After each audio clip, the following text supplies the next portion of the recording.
इस मूवी को काफी ज्यादा नग्नता और दरिंदगी के कारण 8 देशों ने बैन कर दिया, पर जिन देशों में इसे रिलीज किया वहां इसे काफी पसंद किया गया। अगर आप भी देखना चाहते हैं ऐसा क्या है इस मूवी में, तो वीडियो को लाइक करके चैनल को सब्सक्राइब कर लेना, फिर देखते रहना आराम से इस वीडियो को एंड तक। मूवी की शुरुआत होती है सिएटल वॉशिंगटन में रह रहे हस्बैंड वाइफ के साथ, जो अपनी फिजिकल रिलेशन में इतने बिजी होते हैं उन्हें ध्यान भी नहीं रहता उनका छोटा सा बच्चा क्या कर रहा है। और तभी वो छोटा बच्चा निक उठकर विंडो से बाहर देखने के लिए विंडो पर चढ़ता है, तो उसका पैर फिसलने से निक नीचे गिर जाता है, जिससे उसकी मौत हो जाती है। वैसे मूवी में इन हस्बैंड वाइफ का कोई नाम तो नहीं बताया गया, पर हम अपनी तरफ से मेल को स्कॉट और फीमेल को एना नाम देते हैं, ताकि एक्सप्लेन करने में थोड़ी इजी रहे। इसके बाद एना और स्कॉट निक का फ्यूनरल करते हैं, जहां स्कॉट रोते हुए जाता है, तो वहीं एना अपने बेटे की मौत से सदमे में थी और तभी बीच रास्ते ही वो बेहोश हो जाती है। इसके बाद एना को 1 महीने तक हॉस्पिटल में रहना पड़ता है, क्योंकि उसे एटिपिकल ग्रीप जकड़ लेता है। जब काफी दिन तक एना की कंडीशन में सुधार नहीं हुआ, तो स्कॉट उसे खुद ही ठीक करने की सोचता है, क्योंकि स्कॉट एक साइकोलॉजिस्ट था जो पेशेंट्स को मेडिसिन से नहीं बल्कि बातों से ठीक करता था। यही सोचकर स्कॉट एना को घर ले आता है, लेकिन रात को एना डर कर खड़ी हो जाती है और अपना दुख दर्द कम करने के लिए स्कॉट को बोलती है कि वो उसके साथ फिजिकल रिलेशन बनाए, पर स्कॉट इसके लिए उसे मना कर देता है। ऐसे स्कॉट के मना करने पर एना उसे ताने देने लगती है कि वो कभी भी उसके साथ नहीं था, न ही अब है और न ही तब था जब पिछली बार समर में निक के साथ ईडन फॉरेस्ट गए थे। एना की इस बात पर स्कॉट उसे बोलता है कि वो तब इसलिए नहीं गया क्योंकि मुझे लगा तुम्हें अपनी थीसिस के लिए थोड़ा स्पेस चाहिए था, क्योंकि एना एक गाइनोसाइड नाम की बुक पर काम कर रही थी जो कि औरतों को मारे जाने से रिलेटेड थी।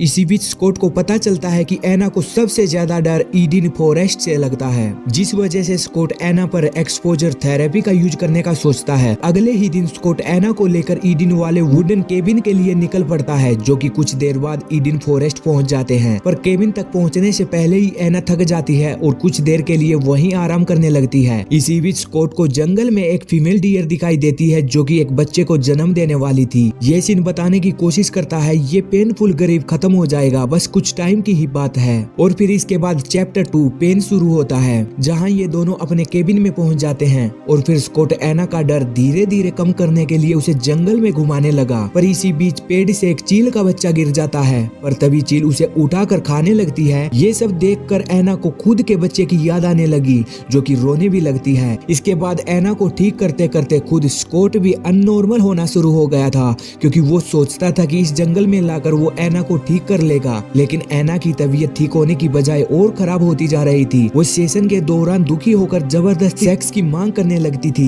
अब इतना सेक्स तो कोई नॉर्मल इंसान नहीं कर सकता, सिर्फ जॉनी सिंस को छोड़कर। खैर, एक सुबह जब स्कॉट सोकर उठा तो उसके हाथ पर काफी सारे टिक्स गड़े हुए थे, जिन्हें बाद में स्कॉट ने निकाल दिया था। और फिर एक सुबह एना स्कॉट को विश्वास दिलाती है कि वो ठीक हो गई है। उसे अब नेचर से, जंगल से बिल्कुल भी डर नहीं लगता। लेकिन स्कॉट ये देखकर खुश होने की बजाय शौक था। उसे यकीन नहीं हो रहा था इतना जल्दी वो कैसे ठीक हो गई, पर सच में ही एना ठीक नहीं हुई थी, बस वो ठीक होने का ढोंग कर रही थी। इसी के साथ एना बताती है कि जब पिछली बार वो निक के साथ यहाँ आई थी तो उसे जंगल में निक के रोने की आवाज सुनाई दी, और जब उसने पूरा जंगल छान मारा तो निक उसे कहीं नहीं मिला, बल्कि निक केबिन में ही खेल रहा था। एना की इस बात पर स्कॉट उसे बोलता है कि वो चीज सिर्फ तुम्हारे दिमाग का वहम था, क्योंकि तुम उसके बारे में सोच रही थी, जिस वजह से वो चीज तुम्हें रियल लगी। इसके बाद स्कॉट को जंगल में एक फॉक्स मिलता है जो खुद को ही नोच रहा था। वो स्कॉट को कहने की कोशिश कर रहा था कि कुछ भी ठीक नहीं हो सकता, और असल में कुछ ठीक भी नहीं हो रहा था। इसके बाद चैप्टर 3 डिस्पेयर शुरू होता है, जहां स्कॉट गाइनोसाइड नाम की वही बुक देखता है जिस पर एना काम कर रही थी। इसी के साथ वो कुछ फोटोज और नोट्स को देखकर शॉक हो जाता है, क्योंकि फोटोज और नोट्स औरतों को जलाकर मारने के बारे में थे। स्कॉट को समझ नहीं आता कि एना इस चीज पर क्यों काम कर रही थी। इसके बाद स्कॉट एना के साथ बात करता है, तो एना उसे बताती है कि वो जिस थीसिस पर काम कर रही थी असल में उसकी असलियत उसे पहली बार यहाँ आने के बाद पता चली थी।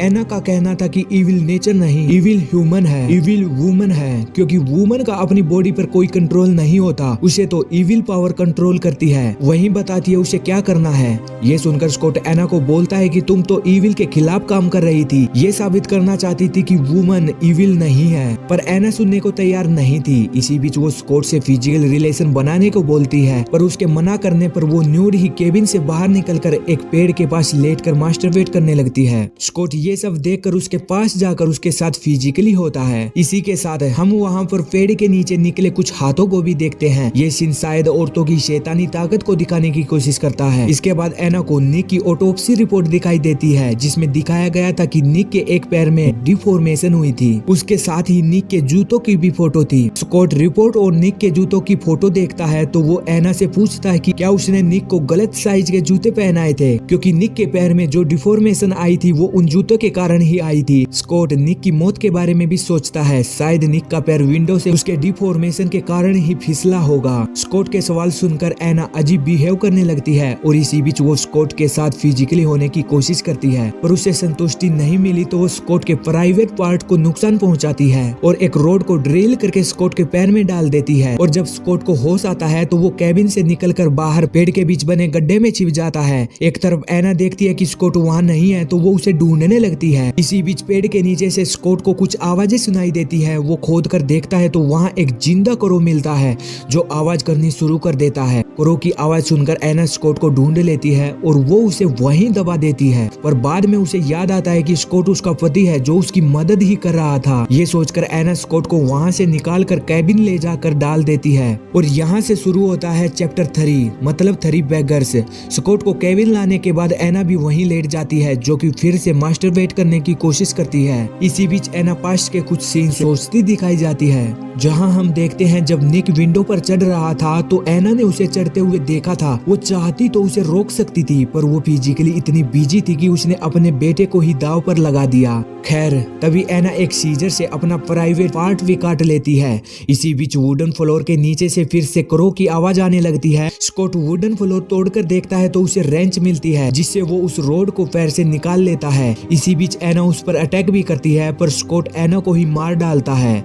जिसके बाद वो एना की डेड बॉडी को वही जंगल में जलाकर जाने लगता है तो वहाँ काफी सारी डेड बॉडीज निकलती दिखाई देती हैं। इसी के साथ उसे वहाँ पर 3 बेगर्स दिखाई देते हैं जो धीरे धीरे गायब हो जाते हैं। और फिर मूवी के क्लाइमैक्स में स्कॉट को काफी सारी औरतें आती दिखाई देती हैं जिनके फेस ब्लर थे और यहीं पर इस मूवी का भी एंड हो जाता है। गाइज अब वीडियो को लाइक करके चैनल को सब्सक्राइब कर लेना। मिलेंगे एक और अच्छी वीडियो के साथ, तब तक अपना ख्याल रखना। Bye bye.